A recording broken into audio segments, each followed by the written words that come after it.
Lorsque la bataille a pris fin, les Allemands ont réuni les survivants dans une prairie. Il y en avait plusieurs centaines, je pense, dans tous les cas des dizaines, et ils nous ont tenu le discours suivant. Ils ont dit tous les combattants juifs doivent se mettre à gauche ou à droite, ça je ne me rappelle pas, et les autres de l'autre côté. Ma mère et ma sœur étaient dans ce groupe, et nous nous sommes consultés, et ma mère a dit on va se mettre du côté des Juifs, parce que les Allemands seront quand même trouvés qu'ils étaient circoncis, puisque tous les Juifs le sont, et ce qu'ils faisaient, ils vérifiaient, et s'ils vont voir qu'il y a des Juifs qui étaient mis du côté des Polonais, des non-Juifs, ils vont nous tuer tout de suite d'une balle dans la tête, on va se mettre du côté Juif. On s'est mis donc du côté Juif, et chose bizarre qui est arrivée ce jour-là, de gros camions de la Wehrmacht sont arrivés, on nous a tous embarqués, tous les Juifs, sur ces gros camions, et on nous a conduits vers un point de rassemblement, d'où nous sommes partis vers les camps de concentration. Quant aux partisans polonais qui sont restés là, je l'ai appris bien plus tard, ils ont été tous fusillés et abattus sur ce terrain même. Les historiens se sont posé la question, pourquoi les Juifs faisant partie des mêmes mouvements de résistance ont été envoyés dans des camps de concentration et pourquoi les Polonais de ces mouvements-là ont été abattus là sur cette prairie, un peu comme ont été abattus les soldats américains pendant la bataille de Bastogne par les troupes SS. Eh bien, la réponse est très simple. Les Allemands avaient des ordres. Leurs ordres étaient tous les Juifs qu'on ramasse dans les pays occupés, on les envoie dans les camps de concentration. L'officier de service a vu, j'avais là-bas une soixantaine, septantaine de combattants israélites, on va les envoyer dans les camps de concentration. Après que nous sommes partis, quoi faire des Polonais? On ne savait pas quoi en faire. Eh bien, les Allemands les ont tués tout simplement, comme ils étaient habitués de le faire, comme les Polonais faisaient, même avec les prisonniers allemands. L'histoire s'est arrêtée là. Je me suis retrouvé près de la ville de Varsovie, dans un camp provisoire, un champ entouré de barbelés, où ils ramassaient tous les Juifs, mais pas seulement des Juifs, tous les démocrates, les prêtres réfractaires, les syndicalistes, qui pouvaient ramasser. En 1943, ils en ramassaient déjà beaucoup moins, puisque beaucoup de gens ont déjà été déportés et étaient dans les camps ou dans les prisons allemandes. Finalement, nous étions 3000 personnes, en très grande majorité des Israélites, qu'ils ont ramassés dans différents ghettos, différentes personnes cachées, différentes personnes combattantes dans différents mouvements de résistance. Et lorsque le groupe était complet à leurs yeux, ils estimaient que 3000 c'était suffisant. Nous étions chargés dans des wagons à bestiaux et déportés vers les camps de concentration de Bergen-Belsen, où je suis donc arrivé en octobre 1943. Je suis donc arrivé au camp de concentration dans la nuit. Les wagons à bestiaux où on était ont été ouverts. On nous a dit de descendre. Ceux qui étaient vivants sont descendus parce qu'il y a des gens qui avaient des crises cardiaques, qui sont morts. Les cadavres sont restés là. Les vivants sont restés.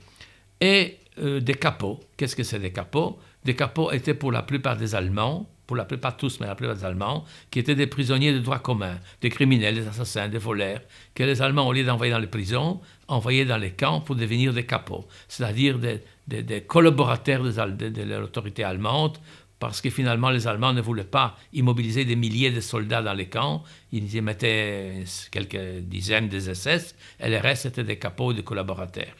Souvent des collaborateurs ukrainiens. Le peuple ukrainien a fourni un grand nombre de gardes et de gardiens des camps de concentration. Pourquoi? Ça, c'est une autre histoire que nous n'allons pas envisager ici. Toujours est-il que je me suis retrouvé là avec des centaines, on était 3000 personnes, on venait débarquer des trains, peut-être un peu moins que 3000 puisque certains sont morts, mais enfin pas loin des 3000. Et les Allemands faisaient des groupes, ils disaient toi tu vas à gauche, toi tu vas à droite. C'était différent. Ils partageaient en commando de travail directement. Il y avait des travailleurs qui devaient travailler sur les routes, travail terrible parce qu'il pleut, qu'il vente, qu'il neige, ils devaient être sur les routes. Ils n'étaient pas habillés, pas ravitaillés, donc ils en mouraient énormément. Ceux qui ne voulaient pas travailler ou qui ne travaillaient pas assez vite, on les tuait des coups de revolver ou bien on les fouettait. C'était un travail horrible, mais je ne le savais pas encore à ce moment-là. Il y avait qui travaillaient dans les mines, il y avait des commandos qui ont été créés pour travailler dans l'industrie. Mais moi, on m'a dit de me mettre dans un coin, un capot allemand, dont je me souviens encore le visage, un visage de brute, un visage bizarre, qui m'a dit, toi, mets-toi là. Avec 30, 40 autres personnes, on nous a mis là. On était pétrifiés, on ne savait pas quoi faire. Je me suis mis là, on m'a dit de me mettre. Et puis, après une heure ou deux d'attente, un autre capot est venu, il a dit, vous êtes sélectionné pour le travail de nettoyage du camp.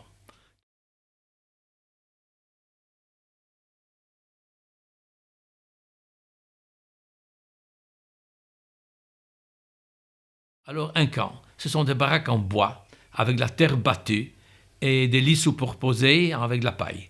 On dormait 3-4 un au-dessus de l'autre, comme aujourd'hui il y a des lits d'enfants, mais ce n'est pas à comparer, c'était tous des vulgaires planches assemblées où on pouvait la nuit se poser sans séparation entre les uns des autres. Les gens dormaient l'un à côté de l'autre, tous les 2-3 mètres il y avait une planche qui soutenait ces lits, c'est tout, c'était la seule séparation, et on dormait sur la paille. Parfois la nuit, des gens gémissaient, disaient je vais mourir, mais le lendemain matin, on trouvait qu'ils étaient morts. Nettoyer une telle baraque, c'est du domaine de l'impossible. Comment voulez-vous nettoyer la terre battue? Vous frottez la terre, c'est toujours la terre. Vous nettoyez la paille, il y a d'autres pailles qui tombent. Qu'est-ce qu'on faisait? Eh bien, on était chargé de nettoyer ces baraques, parce que quelque part dans le règlement des camps, il était prévu qu'il fallait les nettoyer. Mais dès qu'il n'y avait pas d'Allemands en vue, on s'asseyait par terre. Le but était d'économiser nos forces, puisqu'on était très peu, on avait très peu à manger, puisqu'on était exposé aux intempéries, au mauvais temps et tout ça, il fallait économiser ses forces. Tout homme qui devait travailler dur n'avait aucune chance de survivre. Donc, un des prisonniers regardait par un petit trou entre les planches. S'il voyait arriver un Allemand ou un capot, tout le monde se levait d'un bond et on faisait semblant de nettoyer. On frottait n'importe quoi, on frottait le parterre. Dès que l'Allemand avait tourné ou les capots avaient tourné les dos, tout le monde s'asseyait. Il ne fallait même pas le dire, c'était automatique. Croiser les bras et rester assis. Évidemment, c'est ennuyeux de rester assis pendant des heures sans rien faire. Mais pour nous, ce n'était pas ennuyeux. Ça veut dire, c'est la vie. Ça veut dire qu'on pouvait sauver notre vie en économisant nos forces. On était heureux de chaque minute qui passait, parce que c'était une minute de plus de gagner. Et on restait assis là. On nettoyait ce baraque quand il fallait, très peu, il n'y avait rien à nettoyer, et on essayait d'économiser nos forces.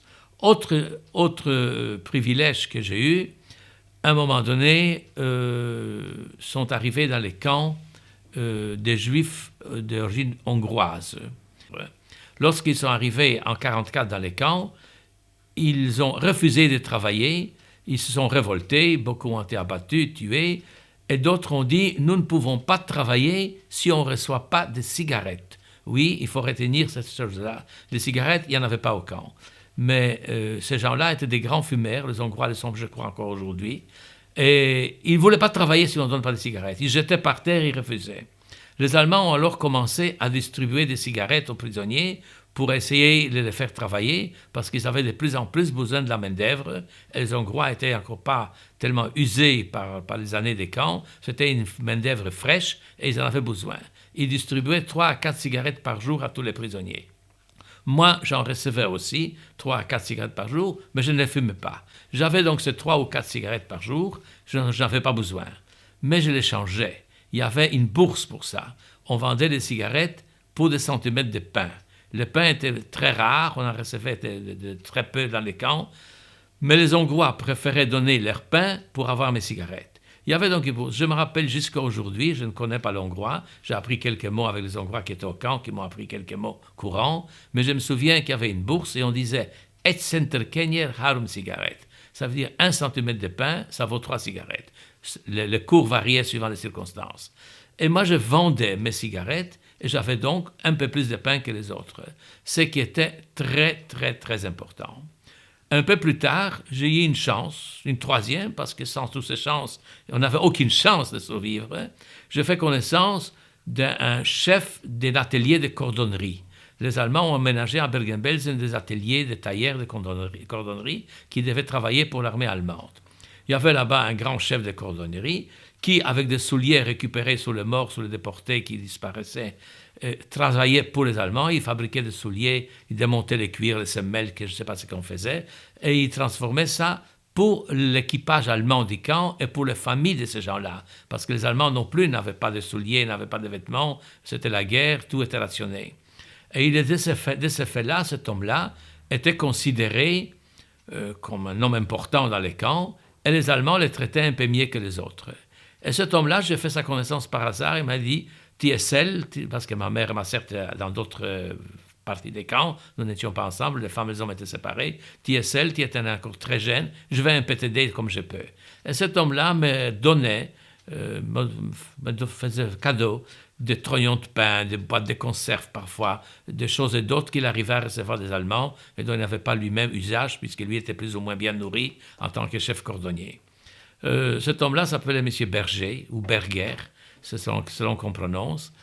Et j'ai perdu, nous sommes restés amis tout le temps que j'étais au camp, et j'ai perdu sa trace lorsqu'en 1945, les Anglais ont approché des camps de Bergen-Belsen, et nous, les Allemands, nous ont fait partir à pied, tout ce qu'ils savaient, nous appelions ça la marche de la mort, puisqu'on devait marcher sans but. Les Allemands ne savaient pas nous-mêmes où nous conduisaient, pendant des jours et des jours, pour fuir les libérateurs, pour fuir les Anglais, parce que les Allemands n'ont laissé au camp que les mourants. Lorsque les Anglais sont arrivés à Bergen-Belsen, ils ont trouvé près de 50 000 personnes mourantes, qui sont d'ailleurs mortes pour la grande majorité, pour la presque totalité.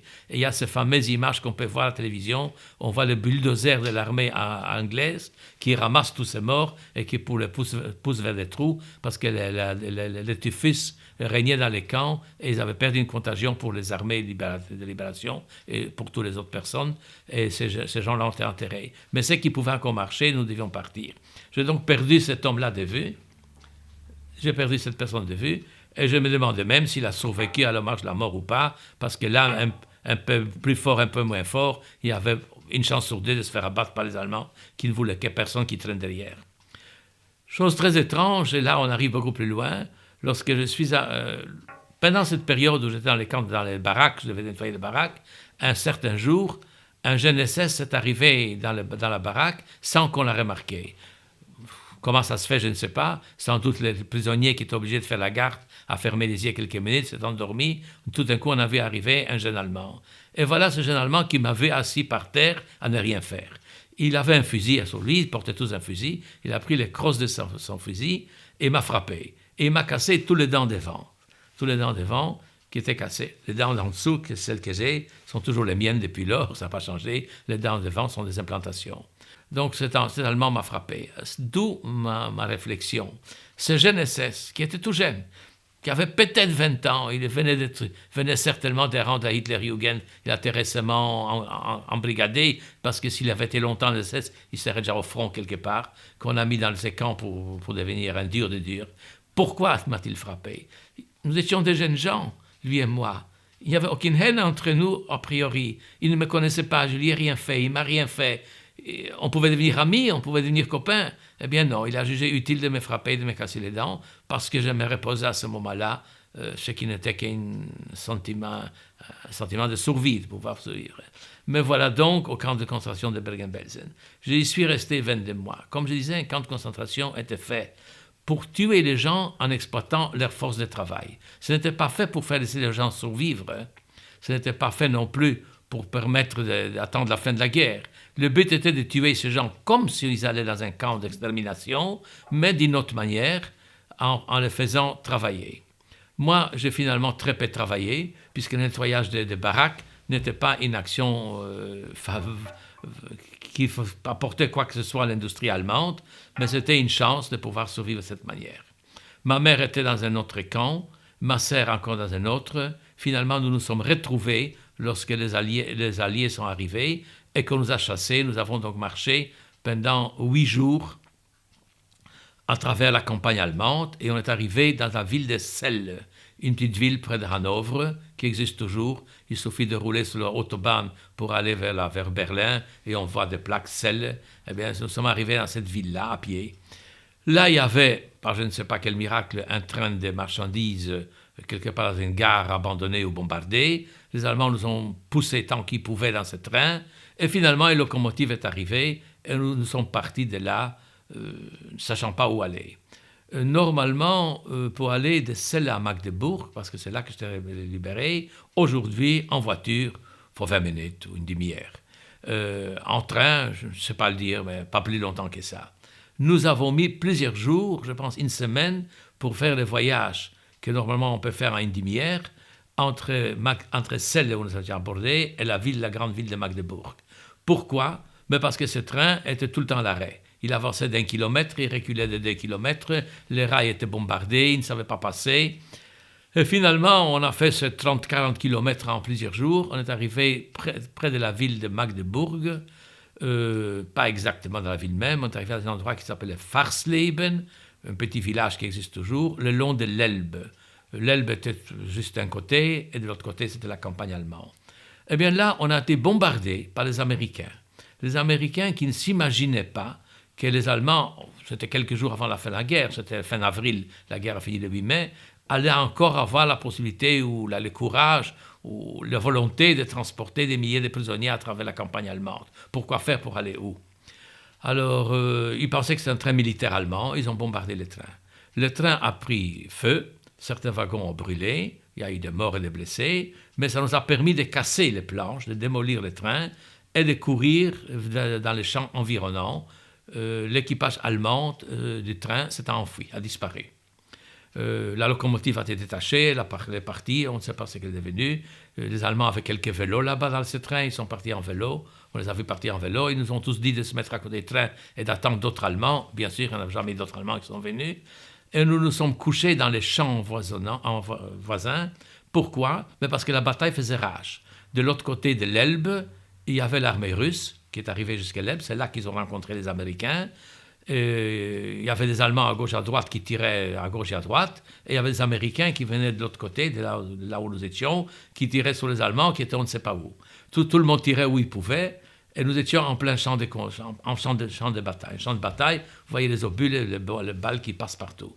Nous étions couchés dans les foins, par terre, et on essayait de se protéger la tête tant qu'on pouvait. Au camp de concentration, en 1943, lorsque nous sommes arrivés, peu de temps après, les Allemands ont réuni sur les Appelplatz. Il y avait dans les camps un Appelplatz, place d'appel, où tous les matins, tous les prisonniers de chaque commando, parce que les camps n'étaient pas comme on imagine, un énorme camp. Ils étaient divisés par des fils barbelés, il y avait des groupes de 3-4 000 personnes, et chaque camp avait, c'est pour que les gens ne se réunissent pas, ne se révoltent pas, ne se regroupent pas, il était divisé en différents commandos, ils appellent ça comme ça. Dans notre commando, il y avait 3-4 000 personnes à peu près. Et les Allemands ont réuni tout le monde, on comptait tous les jours les vivants, et tous les morts qui étaient morts dans la nuit, on les mettait devant la baraque, et les Allemands comptaient les morts, et si le nombre n'était pas juste, on recomptait tant de fois qu'il faut, jusqu'à ce que ça tombait juste, et puis il y avait un sous-officier allemand qui saluait un plus grand officier allemand, plus supérieur, et qui disait, non, je vais voir ça tout de suite, et qui disait, alors, voilà, nous avons ici le camp commando 18, il est composé de 4000 prisonniers, 3800 vivants, 200 morts qui sont alignés là, et le commando peut aller au travail. À ce moment-là, on formait les groupes, et les gens sortaient au travail, chacun dans son commando, et notre groupe à nous, on allait nettoyer les baraques. Mais ce jour-là, fin 43, début 44, l'officier allemand qui était là pour recevoir l'appel, ne nous a pas laissé partir, il est monté sur une espèce d'échelle, de tabouret, il est monté sur quelque chose. Il a dit, Juden, ça veut dire juif, gute Neues, bonne nouvelle, habe ich für Ihnen, j'ai pour vous, bonne nouvelle. Quelle bonne nouvelle il peut avoir pour nous, personne ne croyait aux bonnes nouvelles des Allemands, on savait bien ce qui se passait. Alors il nous a dit, voilà, l'armée, c'est un discours étonnant, l'armée du général Rommel, il y a beaucoup de prisonniers de l'armée du général Rommel en Afrique, ils sont prisonniers des Anglais, et nous allons tous vous échanger contre les prisonniers allemands. On va vous changer. Et tout le monde peut s'inscrire où il va aller. Demain ou après-demain, il y aura des guichets qui seront formés, et vous allez vous inscrire, et vous pouvez aller soit en Amérique du Sud, un pays que j'ai oublié le nom, le Paraguay ou l'Uruguay, un de ces pays-là, qui sont des pays neutres, vous allez aller là-bas, soit vous pouvez aller en Suisse, soit vous pouvez aller en Palestine. Alors chacun a vite réfléchi, on n'y croyait pas beaucoup, mais on ne sait jamais, une chance sur 1000, on s'est dit, beaucoup de gens se sont dit, on va aller en Amérique du Sud, c'est un pays neutre. Parce que la Suisse, on savait bien que la Suisse n'acceptait pas des prisonniers juifs. Il y avait dans les camps des gens qui ont fui la France, qui ont été en Suisse, ils ont été dénoncés par les Suisses et remis aux Allemands. Et ils sont retrouvés dans les camps de concentration. La Suisse, il fallait être très riche, millionnaire, mais qui d'entre nous l'était? On était dépourvus de tout, on n'avait même pas un dollar. Comment est-ce qu'on pouvait être accepté en Suisse? D'autre part, on savait bien que la Palestine était un pays qui était sous domination anglaise, mais où il y avait une colonisation importante juive. Les Allemands, qui n'aimaient pas les Juifs, comme on le sait, ne vont pas nous envoyer en Palestine. Donc la plupart des gens, sur les 3000, 2000 peut-être, ou plus même encore, sont inscrits pour aller, soi-disant, parce que quelques jours après, il y avait en effet des guichets, sont inscrits pour aller en Amérique du Sud. Moi, je ne voulais pas aller en Amérique du Sud. J'étais trop jeune. Je me suis dit, qu'est-ce que ferait un enfant, un jeune homme, tout seul dans les pays de la Pampa, parmi les cow-boys? Je ne suis pas armé, je ne suis pas prêt d'aller en Amérique du Sud. Je ne voulais pas non plus aller en Suisse parce qu'il y avait à côté de nous des gens qui m'ont dit en Suisse, il n'y a aucune chance. Je dis, s'il y a une chance, s'il y a quelque chose, je vais m'inscrire pour aller en Palestine. Et pourquoi en Palestine? Oui, même si on n'y croyait pas beaucoup, moi, on ne croyait en rien. Parce que j'avais un oncle en Palestine. Un des seuls frères de ma maman, qui a survécu à la guerre, est parti en 1933 déjà, quand les Allemands sont venus au pouvoir, parce que lui, il habitait en Allemagne. Il était étudiant à ce temps-là en Allemagne, dans une université allemande. Il était marié à une femme allemande. Et lorsqu'il a vu que Hitler est venu au pouvoir, avec sa femme allemande, qui s'est d'ailleurs établie en Israël avec lui, ils ont vécu toujours en Israël par la suite, est parti dans les kibbutzim en Palestine. Alors je me suis fait la réflexion, si je n'ai plus personne au monde, je ne savais pas à ce moment-là où était ma mère, où était ma sœur, si je n'ai plus personne, au moins j'irai chez mon oncle, je vais frapper à sa porte et il va me recevoir. C'est un frère de ma mère, je ne l'avais jamais vu. Lui, il est parti en 1933, moi je suis né en 1933, je ne l'avais jamais vu. Ou comme bébé, peut-être, je ne me souviens pas. Mais c'est toujours un lien de sang évident, je vais aller en Palestine. Je me suis donc inscrit pour le groupe de Palestine. Un temps est passé, ils ont libéré personne, ils ont échangé personne. Un temps est passé, les commandants ont continué à travailler. Rien n'a changé dans les villes de camp. On s'est dit, c'est tombé dans l'oubli. Mais bizarrement, à un moment donné, en 1944, au milieu de 1944, le même Allemand est revenu. Il a dit, tous ceux qui sont inscrits pour la Suisse et pour l'Amérique du Sud vont être libérés. Ils partent. Tous ceux qui sont inscrits pour la Palestine, ils vont au travail. Ils restent dans les camps. Bon, je me dis, j'ai mal choisi, qu'est-ce qu'on peut faire? Mais voilà, retour dans les camps, et tout cela qui devait partir en Amérique du Sud, quelques jours après, de gros camions sont venus, on les a embarqués, ils sont partis. Mais ils n'ont pas été très loin. Aujourd'hui, on le sait. Ils ont été jusqu'à Auschwitz, pas plus loin que ça. Et là, ils ont été tous brûlés, exterminés. Il n'y a pas un survivant. Et aujourd'hui, ceux qui visitent les camps d'Auschwitz, lorsqu'ils se promènent, promener n'est pas le mot adéquat, lorsqu'ils sont sur la rampe de déchargement, qui existe toujours, il y a un monument, il y a une espèce de plaque qui est marquée. À cet endroit est arrivé en 1944 un train en provenance de Bergen-Belsen avec une 2000 personnes à peu près. Et ce train devait être envoyé pour échanger contre des prisonniers allemands, mais il a été entièrement et immédiatement exterminé. Et une des femmes qui faisait partie de ce convoi, tellement heureuse d'être échangée, parce qu'on était persuadés qu'ils ont cru, puisqu'on est venu les chercher, on leur a promis que fini pour elle, la vont être libérés. Lorsqu'elle a vu le four crématoire, on le voyait, lorsqu'on voyait les camps de concentration d'Auschwitz, qui avaient une réputation sinistre dans tout le monde concentrationnaire, lorsqu'ils ont compris qu'ils vont être exterminés, elle a arraché l'arme d'un SS, elle l'a tué, et elle en a blessé un deuxième. Le nom est marqué, c'est sur la plaque, et c'est dans toute l'histoire d'Auschwitz, c'est fait et connu. C'était une des femmes qui venait de Bergen-Belsen, de convoi. Elle a été immédiatement abattue. Elle a eu la chance, elle n'a pas été brûlée ni gazée, puisqu'elle a été abattue par d'autres SS qui étaient là, sur la rampe de chargement.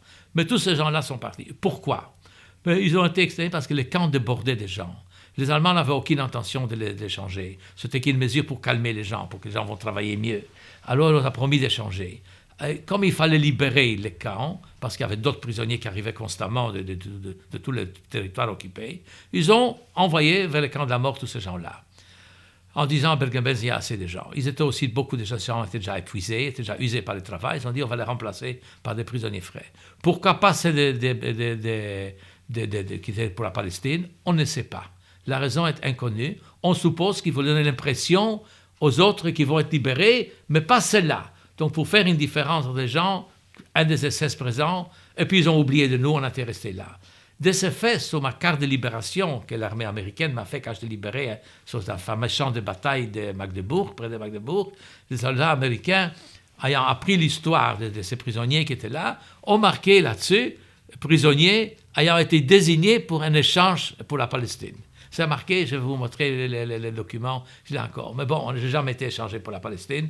Ce n'était qu'une fausse rumeur qui a couru qu'on va être échangé. En fait, les Allemands, comme toujours, ont essayé de diviser, de partager les gens, d'user de subterfuges, user des arguments fallacieux pour partager les gens, pour affaiblir leur degré de résistance s'il en avait un.